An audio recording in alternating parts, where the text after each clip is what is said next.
a narrative you don't know about credit card debt. Yes, you see the higher numbers of credit card debt and all this number, and it is an early potential sign of a recession. But what we haven't seen is a higher rate of delinquency of credit cards. In fact, our delinquency rates are really no different than they've been since 2016. I read that. And the saving rate is pretty good.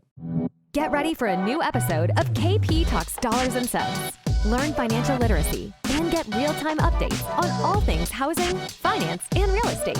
So let's get started. Here's your host, Kevin Perenio. Hey, it's KP coming to you live from Corona, California. Well, the work travel's done. I'm here at the desk. Happy Father's Day to all the dads out there. Yesterday, hopefully you got a chance to be celebrated and spend some time and with your families and kids. And of course, today is Juneteenth. And if you recall, every year on Juneteenth, when I do a video and talk about this, I like to remind everyone that this is a Texas holiday. So I know it's now a federal holiday and a lot of banks are closed, a lot of companies are closed. And it is, I think it was started, the calls for it to become a federal holiday were just in 2020. Now, it is a celebration of independence when the last Union soldiers made their way all the way to Galveston, which is on the Gulf Coast of Texas, which, by the way, there's an island there. And so, to the deepest parts there, you got to take a boat or a ferry to get there. And so it's about 2.5 years plus after the Civil War is over for the last of the African Americans to be freed. Now, in Texas, where I grew up, 90, 91, 92, when I got my driver's license, this was an excuse to have a barbecue with all your friends. And it was something that we did. So it was a Texas holiday. So it's good to see that it's now a federal holiday, something that came out of Texas for what was initially a terrible thing, but obviously the freedom of all mankind is very important. It's one of our core tenets here in our country. So let's talk about the Fed. Let's talk about everything else. Let's talk about national debt, $32 trillion. We passed $32 trillion in debt. Now, I read somewhere that, by the way, the Fiscal Responsibility Act of 2023 was just signed like 2 weeks ago. And then 2 weeks before the $32 trillion threshold was passed. That's an enormous amount. To go from 30 to 31 trillion, I think I read somewhere that it was took 9 months after hitting 30 trillion in early 2022. So we were on a torrid pace of debtors, and our percentage of GDP for that debt is pretty high. I think the last number I saw was in the 120% range. But of course, it depends on what the GDP is. Remember, the Fed had a target on their March meeting saying it was 0.4% for the year, and now they're saying we're going to end GDP at 1%. So, and don't forget, there are 87,000 IRS agents that are being hired to come get you and your money on Venmo. So, okay, so the Fed paused. And there was something I forgot to bring up in my video on Thursday evening. If you didn't see it, it was from beautiful Santa Monica. It was very cool to be out there. But one thing why, the Fed paused and rates didn't just crater, right? And there's $1 trillion in funding of our government that has to be done. Remember this debt ceiling that just got raised through 2025. I believe I read somewhere there was January 2025, and we have a trimmed $1.5 trillion out of our debt and deficit over a 10-year span. So now we need to remember, we almost hit our debt. We hit our debt ceiling. We're out of money. Okay, that means the government was out of money. So now the Fed has to sell treasuries in their open market maneuvers that they do, and they sell treasuries. So I think what they're doing with this Fed pause is seeing the absorption of selling treasuries. Now, there are competing investments around the world, and we're not the only game in town. Bank of England, I think I read that they're going to raise this week on Thursday. The Bank of England, remember, they left the Eurozone and have their own treasury, said, screw you, Europe. Portugal, Ireland, Greece, Spain, the whole pigs thing. Remember all that stuff that went down in 2012? where countries were basically defaulting on their debt. The gilt, which is the British version of a treasury, is being auctioned at all times as well, competing against our treasuries, as is Norway and Switzerland, which is announcing rate hikes this week of possibly 25 or 50 basis points. Maybe the British gilt will go 25 or 50 basis points. Turkey, which is facing massive inflation, is supposed to announce, get this, they are at 8% right now. Remember, the Fed funds rate is 5% right now. Turkish lira is at 8%. They're going to go to 25%. Not a 0.25, a 25 basis point rate hike. They're going up 17 points. That's 68 quarter point raises. So again, our treasuries compete for investment around the world, and there are mega trillions out there, that pay. So I think the Fed is probably waiting on this pause, the skip, or whatever he wants to call it, suspension, not just on inflation data, but how well we refill our coffers. Because remember, and again, I don't think this is a conspiracy theory, but king dollar needs to remain king if we want to rule, where investment dollars go around the world. And we want to make sure that we're the reserve currency of the world. So that's what I think is something that's going on. And hopefully that is educational for you. Okay. Our good friend, the bow tie economist, Elliot Eisenberg, he put something out last week. New lease rent growth is plummeting. I think that was his word there. So through last May, so May of 2022, not last month, through last May, the prior 12 months to that, okay, so May of 21 to May of 22, new rental was going up 14.5%. That was a big part of our inflation data and all this inflation going up. Well, this May new rent data just came out, and month over month, the data came out. So from May last month to May a year ago of 2022, 2%. And it may actually turn negative. Now, why is that? Well, one of the data points that's coming out this week are housing starts. And housing starts are single family and multifamily. Multifamily starts during COVID were huge. And there was a big catch-up game. A multifamily is like an apartment complex or something like that. So that were intended for rental. And they were overbuilt, whereas single families were not being built. But we will get permit data, which is kind of a leading indicator, and then housing starts, and then we'll get existing home sales later this week. In addition to the Fed speakers speaking all week, all these people are speaking. No one spoke today. It's a federal holiday, but everyone will be speaking tomorrow, including Raging Bull Bullard will be speaking, and then Fed Chair Jerome Powell will actually be speaking twice on Capitol Hill later this week, I believe both Wednesday and Thursday, like some Senate Finance and Senate banking committees. So we're going to see what he says. We're pausing, but our dot plot said we're going to raise twice later this year. But right now, the Fed Fund Futures and the CME tool only believes 25 basis points on the July 26th meeting, which is just over 5 weeks from tomorrow, that there's a 75% chance of only a 25 basis point hike. And then the September 20th meeting, another 6 weeks after that, there is less than 12% chance of another 25. So does anyone believe Jerome Powell? Well, we got inflation data that will also come out in the next 5 weeks, including the Fed's PCE, the personal consumption expenditure, including their core reading.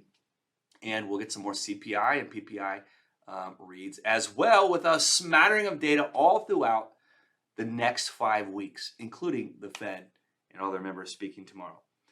Speaking of housing starts, the NAHB, which is the National Association of Home Builders, NAHB, their sentiment went from even keel at 50, an index, remember, 50 is kind of even, 49 is bad, 51 is good, 55. It's the first time, I think, since July of last year, over a year, where it was that positive. So they're positive on a couple different things, like current sales, future sales, expectations, and then traffic. So, yeah, it's good to see builders happy, and we'll get some more data about all this. Of course they're happy.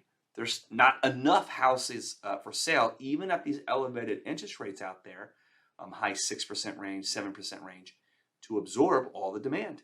Because the 7Ds, People want to get homes. 7D reminder before I let you go here, and I'll get back to you on Thursday.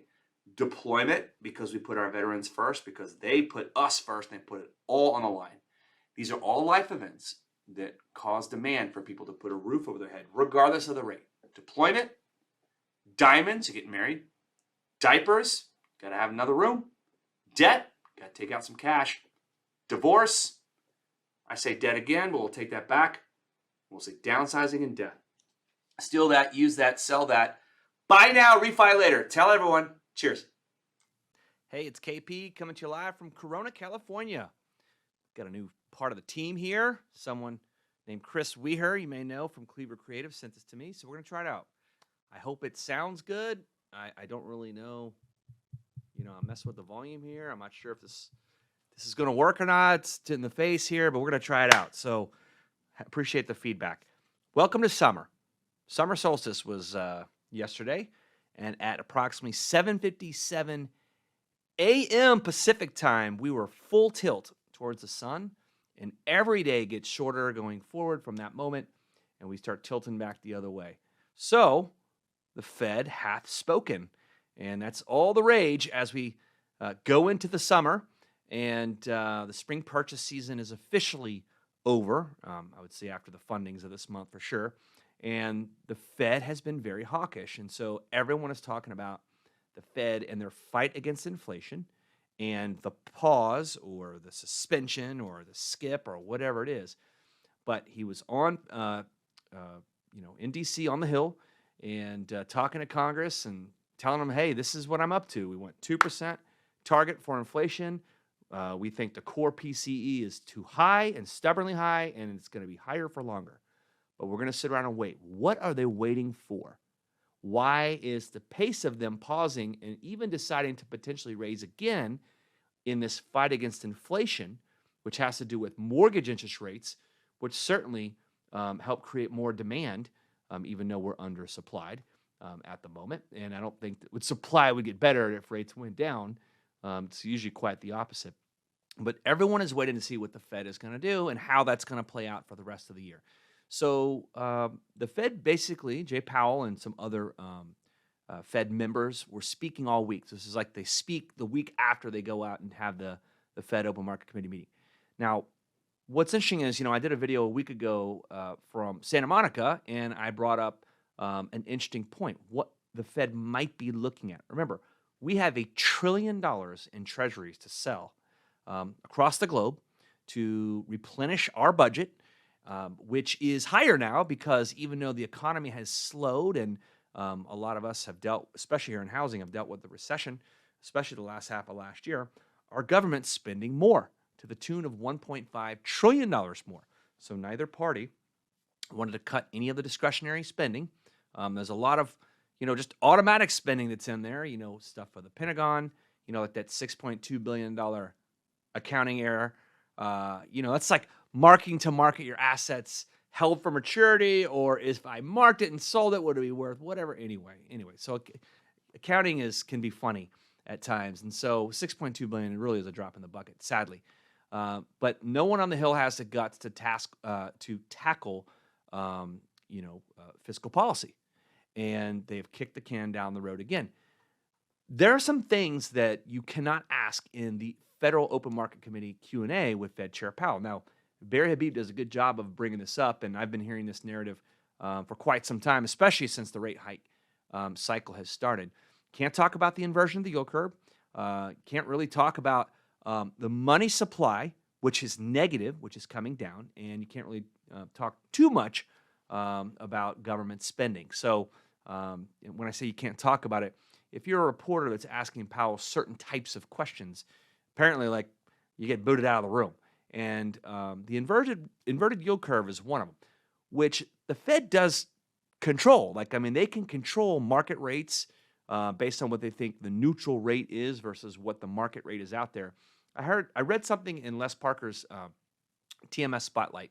So let me read a portion of this for you. It has to do with the inverted yield curve, which means that the 10-year Treasury yield is lower than the 2-year Treasury yield, right? Right now, it's 100 basis points in yield inversion. There's a 10-year, 3-month spread. There's a lot of different spreads that you compare to the 10-year, the long-term outlook of our economy versus the short term. And so if the yield is higher for shorter term bonds, a 3-month bond, a 1-year treasury, a 2-year treasury, bond treasury, same word, same thing. That means that the fear of a recession is higher in the short term, and then we're going to make our way through it long term, which is what you would buy a 10-year treasury for. So a curve inversion is nothing else but the Federal Reserve increasing short-term interest rates above the economy's neutral interest rate. That the rate that neither stokes inflation nor increases unemployment. So we're obviously, we're above neutral because we're trying to slow down the economy and go into a recession potentially, soft landing, hard landing, no landing, to get inflation under control. That's why they keep raising the federal funds rate, which in turn has an impact on higher yields for treasuries, especially in this case, shorter term notes like a 2-year treasury, which is higher than the yield of a 10-year treasury. So let's just call it, for round numbers, 4.8% yield for a 2-year treasury versus 3.8% yield on a 10-year treasury. Okay, so no one knows precisely what the neutral rate is, but long-term interest rates are something like a market approximation of it, adjusted for inflation. Short rates well above the neutral rate slow the economy, which is why if the Fed keeps raising rates and we have higher short-term treasury yields, that is slowing the economy. That's the point. Make it more expensive for credit cards, for car loans, for debt, for home loans, for everything, to then get spending down, rein it in, have businesses make less revenue, so they lay people off, so there's less money sloshing around the system, so we can fight inflation. That's the whole point. Indeed, they slow it until a recession occurs, in part because the impact of rate policy on the economy is unpredictable and lagged.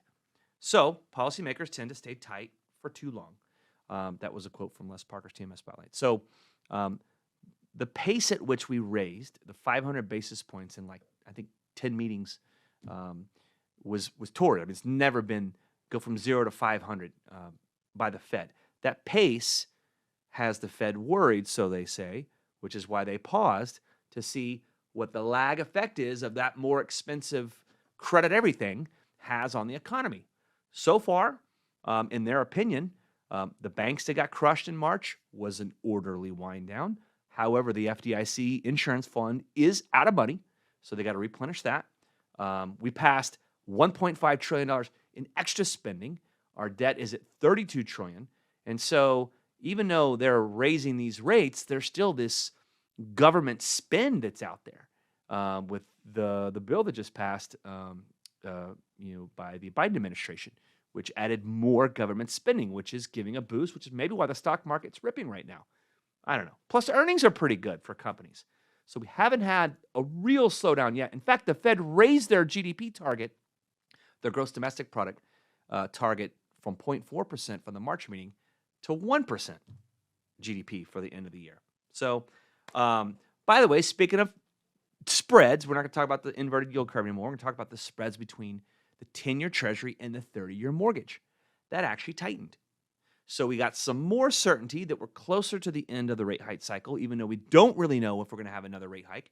The CME Group, the tool that I go to on the web, which is basically a Fed fund futures bet on will the Fed raise again or not, has a quarter raise happening at the July 26th meeting, and the percentage is 77%, and then hold steady in the September 20th.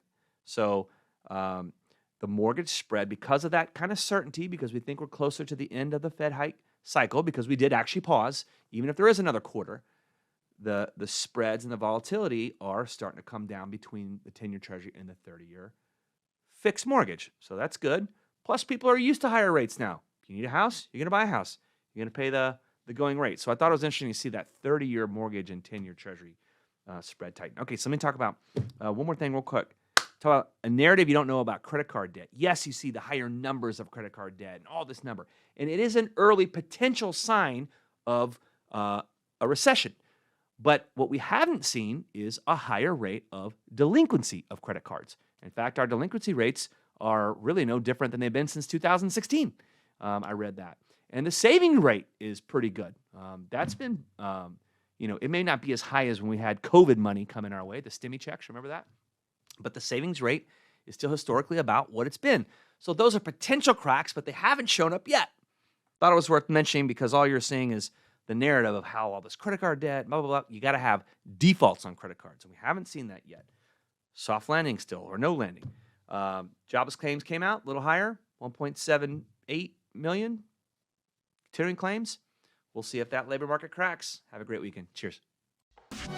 You've been listening to KP Talks Dollars and Cents, a top-rated show for those who want to learn about the economy and mortgage environment. Tune in each week for more episodes, and please leave us a 5-star review on Apple Podcasts and Spotify. Kevin Perenio does not render or offer to render personalized investment or tax advice through KP Talks Dollars and Cents. The information provided is for informational purposes only and does not constitute financial, tax, investment, or legal advice. For more info, follow KP Talks Dollars and Cents on all of our social channels.